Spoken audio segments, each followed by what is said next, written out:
Joining me now with some of his thoughts, Senator John McCain, chairman of the Armed Services Committee.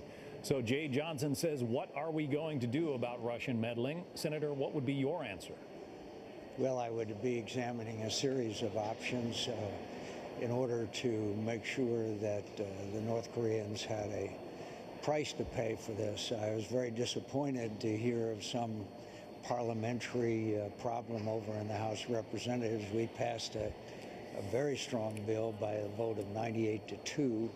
I hope that we can get that issue resolved. Here's the facts. The facts are, since they tried to affect the outcome of our election, and I have seen no evidence that they were able to, but they tried, we have seen no action whatsoever. That sends the wrong message to people like Vladimir Putin. So we need to, I hope, take it up in the House, overwhelming vote, send it to the president, and I hope that he would sign it. But if he didn't, his veto would be overridden.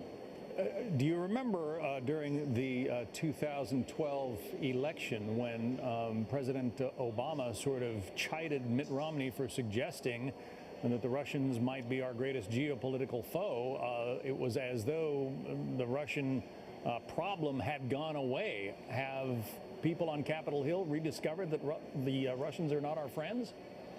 Well, I think that's part of it. There's some pretty graphic evidence that that's the case. And of course, for 8 years, there was no strategy, therefore no policy, therefore no way of responding to these constant attacks by the Russians, whether it be in the United States or any place in the world. So we need a strategy, we need a policy, and very frankly, I've been very disappointed that General Mattis, who I admire, and General McMaster, who I greatly admire, they haven't come forward with a strategy, and yet they're asking us in the Armed Services Committee and marking up the bill that's going to be eventually signed by the president, has been for the last 53 years.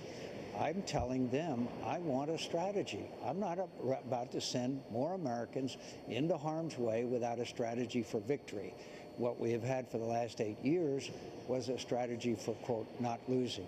By the way, we're losing. Let's talk about another big bill that is under wraps right now, the health care bill that's being drafted in the Senate behind closed doors. You have expressed frustration with that. Is this going to be another case like Obamacare, where Nancy Pelosi famously said we have to pass this bill before we can find out what's in it? Well, I'm hopeful that they will report it out. I hope that we can have debate and discussion and amendments on the floor of the Senate. I do not like the way that this thing is being put together, and I think it's wrong, and I think the American people, by not knowing what's in our bill, are more and more swinging towards what is clearly a failed policy, and that is, of course, Obamacare. We need to come out with what we stand for, what we believe in, and how we're going to implement it. Well, that's the way democracies are supposed to work, and I'm very disappointed that we haven't. We still have time to do so, but I'm not prepared to just go to the floor and have a bunch of amendments and say, hey, we took care of what is basically, I think, 1/5 of America's GDP. Senator, do you know enough about the health care bill to tell us whether you would vote for it or against? No, I don't. Sorry. And how much time will you need to make that determination? Well, I'd like to see vigorous debate and amendments on the floor of the Senate. I would have liked to have been more involved in, frankly, what almost none of us have been involved in, that's shaping it, although obviously the outlines of it are pretty clear. But I think we need to have vigorous debate and amendments on the floor of the Senate. That's what we're supposed to be all about. Obviously, you spent a long time in a North Vietnamese prison. Otto Warmbier was imprisoned in North Korea for 17 months, came home in a coma and recently died. What should be the U.S. response? I think we have to examine all of our options. I think that this inhumane treatment is obviously something that cannot go unresponded to. I think we have to be careful. I think we have to be calibrated. And I think we also have to keep in mind that within rocket range of the DMZ, the boundary between North and South Korea, is a whole bunch of rockets that could hit a city of 26 million people, i.e. Seoul. So we're going to have to approach it very carefully. It's going to have to be measured, but for it to go unresponded to is something that I don't think the American public or, frankly, should be the case, because they really, you know, it was just sad to see, obviously, tragic.